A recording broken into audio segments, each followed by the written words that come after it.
اکثر لوگ یہ پوچھتے ہیں کہ نظر بد کا پتہ کیسے چلے گا، کیسے نظر لگی ہوئی ہے؟ تو دوستو اس پر مختلف لوگوں کی مختلف آراء ہیں۔ کچھ لوگ کہتے ہیں کہ سر کا درد، کچھ لوگ کہتے ہیں آدھے سر کا درد، یا کچھ لوگ کہتے ہیں کہ اگر کسی کے پورا جسم درد کرے یا جسم پر پسینہ زیادہ ہوئے۔ تو یہاں پر لوگوں کے مختلف تجربات ہیں، ان کے مختلف آراء ہیں۔ ایک حدیث ملتی ہے، ام سلمہ رضی اللہ تعالیٰ عنہ فرماتی ہیں کہ میرے گھر میں ایک بچی آئی تو اس کے منہ پر نشانات تھے، تو رسول اکرم صلی اللہ علیہ وسلم نے فرمایا کہ اسے دم کرو، اس کو نظر بد لگی ہوئی ہے۔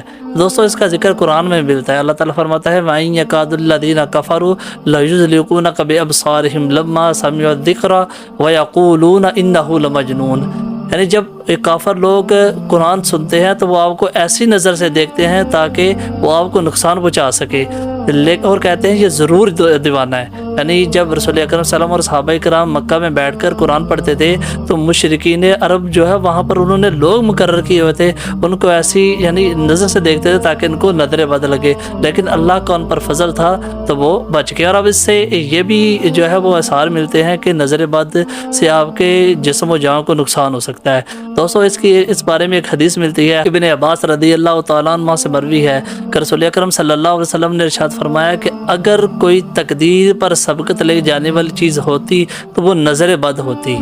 دوستو حضرت جابر بن عبداللہ رضی اللہ تعالیٰ عنہ سے ایک حدیث مروی ہے کہ رسول اکرم صلی اللہ علیہ وسلم نے فرمایا کہ میری امت میں اموات تقدیر الہی کے بعد نظر بد کی وجہ سے ہوں گی، یعنی زیادہ جو اموات ہوں گی وہ تقدیر الہی کے بعد نظر بد کی وجہ سے ہوں گی، اور یہ اتنی بری چیز ہے۔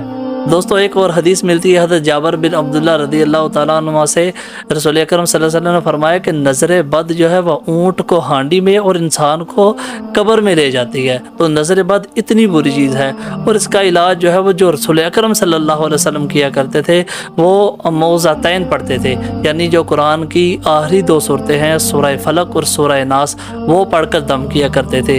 تو یہ پڑھ کر دم کریں تو انشاءاللہ اللہ تعالیٰ جو ہے وہ فضل کرے گا تو نظر دور ہو جائے گی۔ اور ایک اور آیت الکرسی بھی اگر آپ پڑھ لیں، حدیث شریف میں آتا ہے کہ جو بندہ رات کو سونے سے پہلے یعنی بستر پر جانے سے پہلے آیت الکرسی پڑھتا ہے تو اس پر ایک فرشتہ مقرر کر دیا جاتا ہے جو صبح تک اس کی حفاظت کرتا ہے۔ تو دوستو سورہ فلق اور سورہ ناس پڑھ کر جو ہے وہ دم کرے، آیت الکرسی پڑھ کر دم کرے تو انشاءاللہ نظر بد جو ہے اس سے دور ہو جائے گی۔